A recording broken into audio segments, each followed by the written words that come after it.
우리가 이미 우리 여기 전보가 반년수가 됐지만 이미 서양 서양 음악사, 서양의 음악사 안에서도 이미 월드 뮤직이라는 개념의 존재가 이미 들어와 있었어요. 언제 들어왔냐? 가장 대표적인 게 뭐냐? 집시 음악들이다. 여러분 바하의 무반주 첼로 조곡 보면 어떻게 되어 있습니까?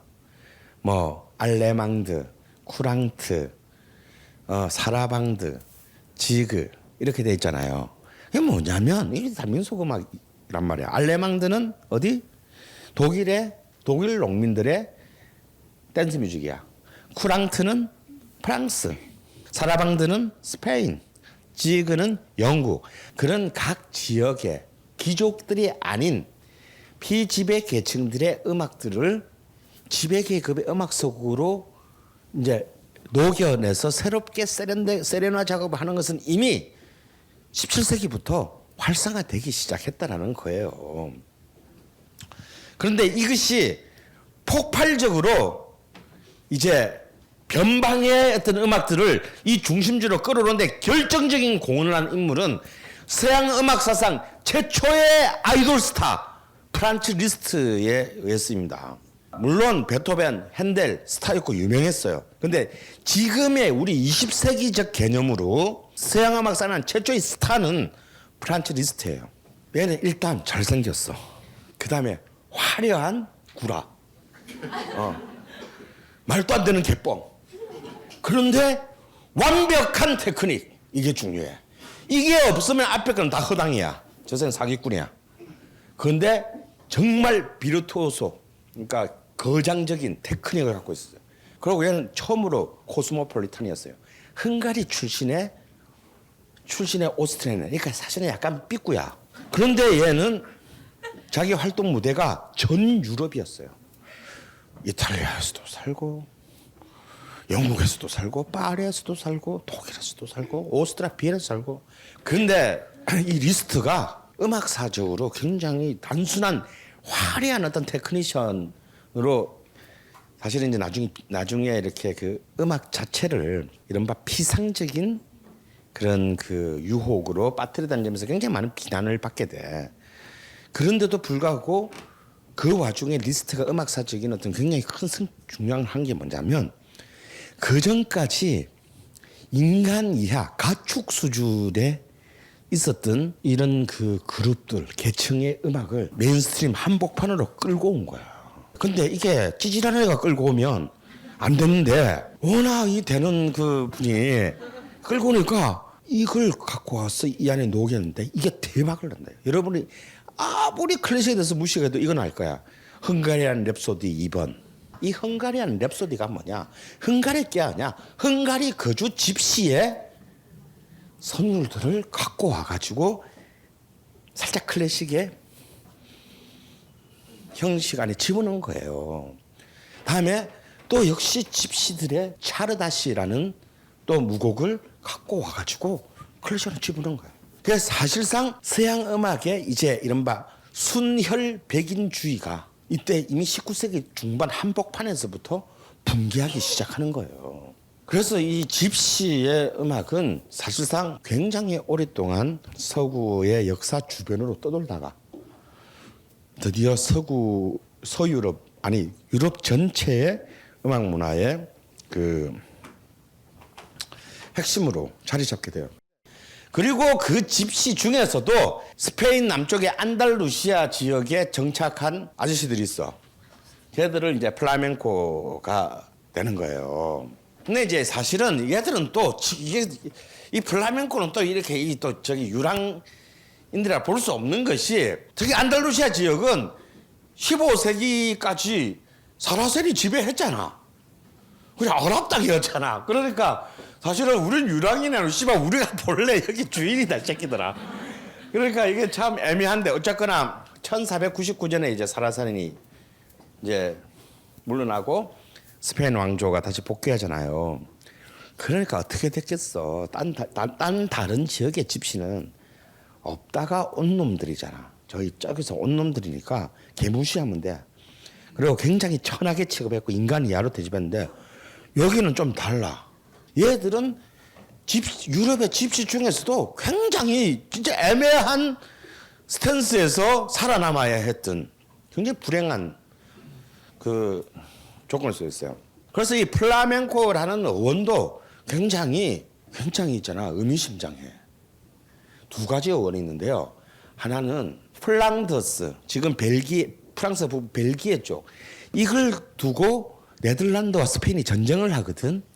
그래서 이 안달루스 지역의 집시들이 자기들이 스페인 땅에 살아남기 위해서 어떻게든 시민권을 얻으려고 지전쟁도 아닌데 막 가서 열심히 싸워서 야 우리도 좀 너희랑 똑같은 시민으로 같은 그걸로 스페인 사람을 대접해줘. 진짜 열심히 해서 진짜 많이 죽어. 그래서 플랑드르 지역에서 애들이 이제 공훈을 세웠다 그래서 플라멩코라는 말을 붙였다라는 썰이 있어요. 근데 이 말은 내가 볼 때 어원은 아닌데 이런 어원이 생겨날 정도면 뭐냐면은 그만큼 이들이 어떻게든 스페인 사회에 좀 동화되려고 사람답게 좀 최소한의 그 생존 환경을 만들려고 얼마나 몸부림쳤냐는가를 간접적으로 알게 해주는 거죠. 그 얘기는 뭐냐면 얘들 진짜 힘들었다는 얘기야. 근데 그것보다는 이제 사실은 이제 플라그라는 말이 방랑자라는 뜻이고 맹구라고 하는 게 농부라는 뜻이에요. 그러니까 방랑하는 농부. 방랑하다가 농사 짓다가 방랑하다 농사 짓는 그 말이 합쳐져서 플라멩코라는 말이 됐다라는 말이 더 설득인 것 같아요. 플라멩코는 정확히 말하면 세 장르의 하이브리드 장르야. 하나는 깐테라는 노래, 그 다음에 춤, 그 다음에 기타 연주. 이 세 개가 중심이에요. 그러니까 한 명의 예술인데 꼭 기타 반주가 있어야 되고, 그래 가끔 캐스터네츠가 들어오고, 근데 보통 자기가 본인이 캐스트를 하지. 그러니까 기타 반주와가 딸린 한 사람의 동무이면서 노래야. 이 세 개 중에서 노래, 춤, 기타 연주 중에서 제일 중요한 거는 뭐냐면 깐테, 노래예요. 이게 플라멩코의 핵심이야. 이게 없으면 플라멩코가 아니야. 그래서 정말 가장 가혹한 어쩌면 조건에 사로잡힌 집시인 플라멩코의 안달루시아 지역의 집시들의 문화인 플라멩코가 정말 문화적 시민권을 넣는 데까지는 굉장히 엄청난 역사적 우여곡절을 겪어야 했는데 이 역시도 마치 리스트처럼 주류 사회의 구원자가 두 명이나 나타납니다. 바로 19세기의 프랑스의 국민 작곡가인 마뉴엘 데 빠야가 플라멩코의 음악이 갖고 와서 바로 마드리드 궁정에서 폼나는 클래식으로 만들어가지고 쫙 분다요. 그 다음에 20세기의 국민신이자 나중에 그 프랑코 정부에 처형당하게 되는 국민시인 로르카가 바로 또 이 플라멩코를 가장 안달루시아 집시의 문화나 가장 위대한 이베리아의 문화로 끝없는 칭송하고 수많은 시를 쓰고 그들하고 이들의 문화를 끌어올림으로써 플라멩코는 드디어 세계에서 가장 위대한 어떤 문화적 시민권을 획득하게 돼요. 결국 따지고 보면 그런 이제 서구의 한복판에서의 주류 문화는 이미 19세기부터 사실상 월드뮤직이라는 요소가 이미 수용되고 있었다라는 것을 알 수 있습니다. 자, 그리고 이제 이 월드뮤직이라는 말이 나오기 전에 월드뮤직을 진짜 월드와이드한 영향력을 결국 최종적으로 결정지은 연주음악 있죠. 이것은 바로 이제 라틴 아메리카 쿠바와 아르헨티나의 쿠바의 하바나와 아르헨티나의 부에노스아이레스를 잇는 이 수많은 라틴 아메리카의 하이브리드 인종 메스티조들이 만들어낸 굉장히 다종다양한 댄스 뮤직들입니다. 여러분 잘 아는 거 땅고. 땅고의 국적은요 정말 복잡해요. 부에노스아이레스에서 꽃피웠다가 이것이 다시 하바나에 가서 완전히 뜬 것이 다시 부에노스아이레스로 돌아와가지고 이제 그 폭발합니다. 그러니까 사실은 여기에 쭉 말하고 있는 이 라틴 아메리카 댄스 뮤직은 그래서 뭐 룸바가 쿠바 거다라고 할 수가 없어. 이 카리브해 해부터 맨 밑에 있는 저 아르헨티나, 칠레까지의 이 모든 이 잉카 안데스의 이 거주민들의 정말 복합적인 노력과 감각이 합쳐져서 만들어진 거예요. 그리고 이제 브라질의 아까 말했던 삼바, 뭐 다음에 멕시코의 마리아치, 서인도 제도의 칼립소, 이런 댄스 뮤직이 이른바 20세기 초반에 볼룸 댄스, 사교 댄스의 붐을 타고 전 세계를 펼쳤는데, 특히 여기에 견인차 역할을 한 댄스는 당연히 뭐다? 탱고다 이거야. 탱고가 1900년대와 1910년대 유럽에 전해졌을 때요, 유럽 애들은 기절했어요. 유럽의 19세기 후반을 전 유럽을 휩쓸었던 춤이 뭡니까? 월츠잖아요. 그러니까 월츠가 얼마나 성행을 했으면 몇몇 왕정에서는 월츠 금지령을 내린 적도 있어. 왜 금지령을 냈냐? 너무 음란하다. 자꾸 돌다 보면 흥분한다. 이래가지고 생산성 저하가 우려돼. 그래서 실제로 월츠 금지령을 내렸는데, 아니 월츠 같이 건전한 춤이 어디 있냐? 응? 뭐 손을 잡고 어깨에 손을 얹었을 뿐이지. 월츠는 어떤 순간에도 남녀 사이의 거리가 정확하게 유지돼야 돼요. 볼룸 댄스는 그래서 월츠일 때 감점 요인이 뭐냐면 막 숭숭 돌잖아. 그 도중에 이 거리가 왔다 갔다 남녀 사이에 거리가 왔다 갔다 하면 감점이야. 어떤 순간에도 그 거리가 그대로 유지돼야 돼요. 그 굉장히 어린 고도의, 그러니까 흥분할 틈이 없는 춤이야 사실은. 그런데 그 치사한 기독교적인 도덕관이 그 춤마저도 굉장히 이 성적으로 문제가 있다라고 생각했는데, 탱고를 봤을 때 어떻게 생각했어? 이거는 진짜 세상이 끝난 거예요. 교회적 사고방식으로 세상이 끝난 거야. 이 이상의 소돔과 고모라는 없어. 진짜. 실제로 그런 표현이 엄청나게 나옵니다. 이건 그 탱고호를 두고 고모라가 있다면, 소돔이 있다면 여기다. 소돔이 있다면 여기다. 그런 이 탱고가 가지고 있는 에로티시즘이 이 라틴 아메리카의 댄스 뮤직이 전 세계로 나가는데 폭탄의 힘을 발휘하게 합니다. 그 다음에 이제 삼바는 뭐 말할 것도 없죠. 그리고 삼바는 당연히 아까도 말한 대로 재즈와 결합하면서 보사노바라는 이름으로 전 세계 대중음악의 가장 주요한, 그리고 나중에는 여피들이 가장 사랑하는 리듬이 돼요. 그리고 쿠바의 룸바는 50년대에 미국을 휩쓸어 버립니다. 뭐로? 쿠바가 이제 재즈와 만나면서 mam보가 돼요. 그 장국영이 왜 란닝구 바람으로 그 춤추는 영화 뭐지? 아비정전. 그게 mam보야. 이게 완전히 확 휩쓸어 가지고 한국 전쟁 때 온 군인들을 통해서 한국까지 상륙을 합니다. 그래서 1955년에 대한민국 차트, 연간 차트 1위가 뭐냐면 체리 핑크 앤 애플 블러썸 화이트였어요. 바로 그 쿠바의 mam보왕 페레즈 프라도 악단이 만든 한국말로 번역판 체리 핑크 mam보. 그래가지고 온 세상에 마치 볼레로가 1920년대 초반에 파리를 폭격하면서 모든 새로운 문화 이름에 다 볼레로가 붙게 돼. 볼레로 모자, 뭐 볼레로 뭐, 우리나라도 그냥 모든 새로운 게 다 mam보가 붙어. mam보 빵, 뭐 mam보 바지, 그거 알잖아 다.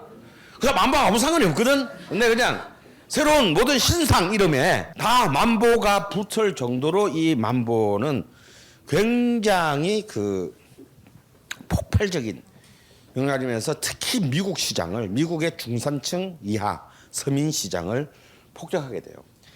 본래 월드뮤직에는 유럽은 제외했었어, 처음엔 분명히.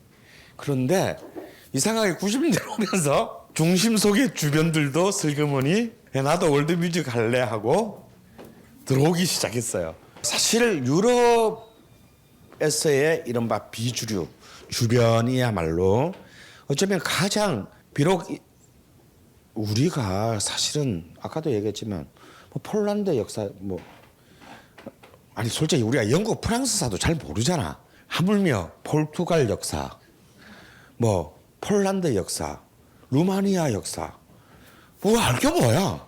마케도니아 역사 알아요? 몰라. 우리가 뭘 사실 모른다고. 사실 하나도 몰라 사실은.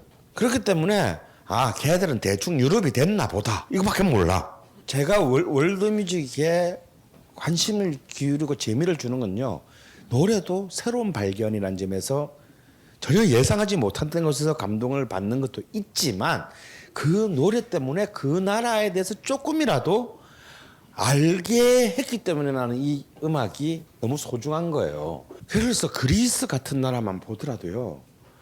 난 그런 나라는 좀 몰랐어. 우리는 그냥 찬란한 그리스, 아테네 문명의 나라 뭐 이런 정도만 알았는데 식민지만 안 당했을 뿐이지 20세기만 놓고 보면 우리랑 뭐 다를 바 하나도 없어. 아니 우리보다 더 심해. 내가 볼 때 우리나라 사람들이 제일 좋아하는 월드뮤직의 베스트 3가 있어요.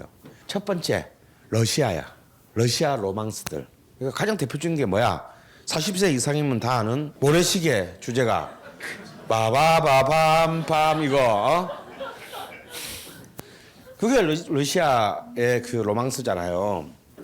근데 사실 진짜 있잖아. 그 요시프 코브존이 부른 그 백화 그거는 진짜 가사 보면 진짜 슬픈 노래예요. 이게 뭐냐면 러시아 음악이 왜 우리나라 정세에 가장 맞냐면 일단 우리가 우랄 알타이게라는 점이고 두 번째는 뭐냐면 러시아 로망스의 가사의 70%가 뭐냐면요. 전쟁으로 죽은 자들에 대한 기억이에요. 러시아는 워낙 전쟁이 많았어. 그리고 전쟁이 났다면 땅이 커가지고 기본 단위로 1000단위씩 죽어. 그 2차 세계대전 때 제일 많이 희생된 나라가 소련이야. 2400만 명이 죽었어요. 스탈린그라드 전투에서만 800만 명이 사망합니다. 군인 민간인 합쳐서 하도 많이 죽어가지고 내전 때문에 죽었다. 스탈린 대학살 때문에 또 기백만 명이 죽었고 그러다 보니까 그 전쟁으로 인한 슬픔, 그리고 상처 이런 것들이 얘들의 노래에 70%가 그 내용들이야. 그래서 러시아의 로망스들이 우리나라 사람들 굉장히 뭔 뜻인지도 모르고 굉장히 제일 좋아하는 게 1번이야. 두 번째가 그리스야. 이 그리스의 이 감수성이 뭐냐면 반도 국가의 항구 도시의 하층민의 감수성이에요. 그래서 뭔 내용인지 하나도 모르면서도 왠지 나의 누이의 얘기 같다. 뭔가 내가 어릴 때 살 때 이웃집에 어떤 그 정서와 같다 이런 느낌을 굉장히 무의식적으로 가져다 줍니다. 그게 그리스의 렘베티카예요. 그리고 세 번째로 우리나라 사람들이 좋아하는 건 뭐냐면 아일랜드, 켈틱의 그 민속 음악들이에요. 이게 다 공통점이 있어. 하여튼 뭔가 슬픔이 많아. 뭔가 슬픔이. 오히려 라틴 쪽은 얘들은 슬퍼도 아싸 가오리하고 이렇게 좀 이게 기본적으로 이 그루브가 있는 애들이야. 근데 우리나라 사람들에서 지금 30 이하는 그게 더 맞을지 몰라. 30 이하. 근데 33세 이상은 좀 이렇게 접하기가 좀 어려운 감수성이죠. 아시아 역시도 사실은 절대 우리가 지금 한류라고 지금 존나 계급품 잡고 있지만 굉장히 무시하지 못할 어마어마한 음악적인 내공을 가진 나라들이 많아요. 지금 우리가 K-팝 한류 그랬지만 저는 앞으로 아시아에서 한국 다음으로, 그러니까 일본이나 이제 중국 같은 이제 큰 국가 말고 한국 다음으로 가장 강력한 어떤 대중음악의 독자 세력화가 될 나라는 세 나라 있다고 보는데 하나는 인도네시아, 하나는 태국, 나머지 하나는 필리핀이라고 생각해요. 필리핀은 보컬의 전통은 전 세계 최강이야. 보컬의 완성도는. 그런데 얘들은 너무 그냥 커버에 강해. 너무 미국 거를 이렇게 따라 부르는 것하고 그래서 재즈나 이런 거는 굉장히 강한데 독자적인 자극들을 못 만들어내가지고 좀 약간 쩔고 있는데 워낙 보컬에 관한 거의 전 세계 최고 수준의 그 포텐셜을 가지고 있는 나라이기 때문에 저는 곧 오를 거라고 봅니다. 두 번째 태국은 뭐냐면 아무것도 없어. 그런데 태국은 가장 에너제틱해요 지금. 음악 산업의 관심, 다음에 실질적인 어떤 거기 투입되는 어떤 그 인력의 수준, 다음에 지금 이제 이 시장 증가의 수준, 다음에 수용자들의 그 열광도 이런 걸 보면 앞으로 그 아시아 월드뮤직의 굉장히 중심적인 국가로 떠올 거라 보고 가장 중요한 나라는 저는 인도네시아다.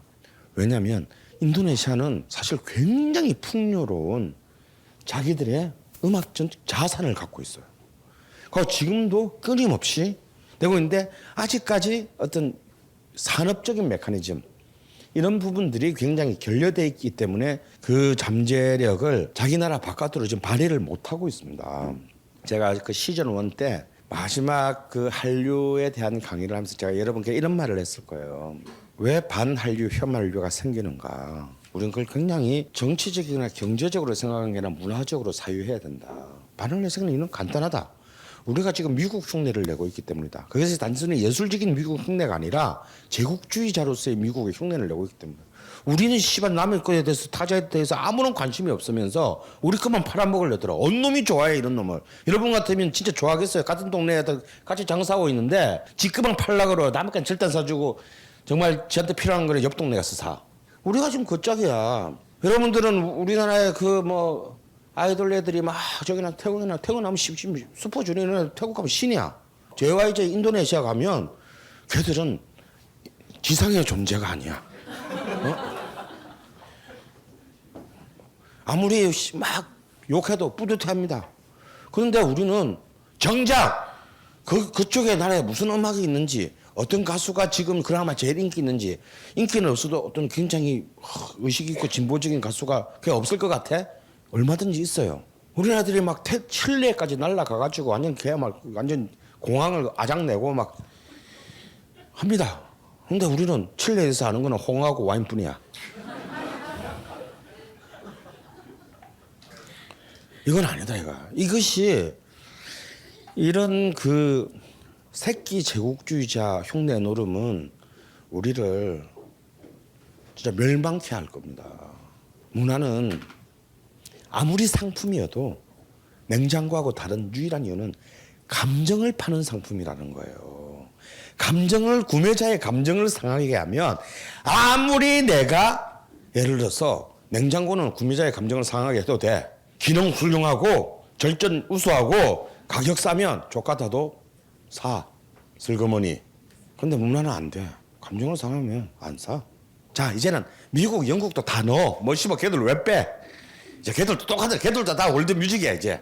우리나라의 미국 팝 음악의 시장 점유율은 10%도 안 돼 이제. 따지고 보면 걔들도 이제 우리나라에서는 그냥 제일 비중이 많은 유색인종일 뿐이야. 10%도 안 되는데 뭐. 그러니까 이제 다 월드뮤직이야. 그러면 진짜 우리는 진정한 의미의 80년대 서구에서 만들어진 월드뮤직의 개념이 아니라 정말 21세기에 대한민국의 관점에서의 월드뮤직의 비전을 가져야 돼요. 우리가 전 세계에 일어나는 모든 음악을 알 수는 없어. 알 필요도 없고. 그런데 예를 들어서 우리가 적어도 칠레에 뭔가의 우리나라의 음악이나 영화가 터져줬다면 적어도 대한민국의 어떤 언론사 하나는 칠레에는 지금 어떤 문화가 있는지 칠레에는 어떤 음악이 있는지는 소개해 줘야 돼. 그게 최소한의 세계 시민으로서의 자세예요. 애티튜드예요.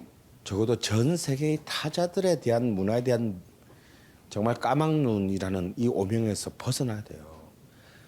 요즘도 그런지는 모르겠지만요. 얼마 전까지 대한민국 외교부에 국가 정보가 65개국밖에 없다라는 얘기가 기사에 난 적이 있었어요. 그러니까 우리는 여전히 정말 야만적인 수준의 시민 의식을 가진 국가인 거야. 그러니까 나머지 뭐 정치적으로, 경제적으로, 군사적으로 관심 없는 나라들은 없는 거야 그냥. 관심도 없어.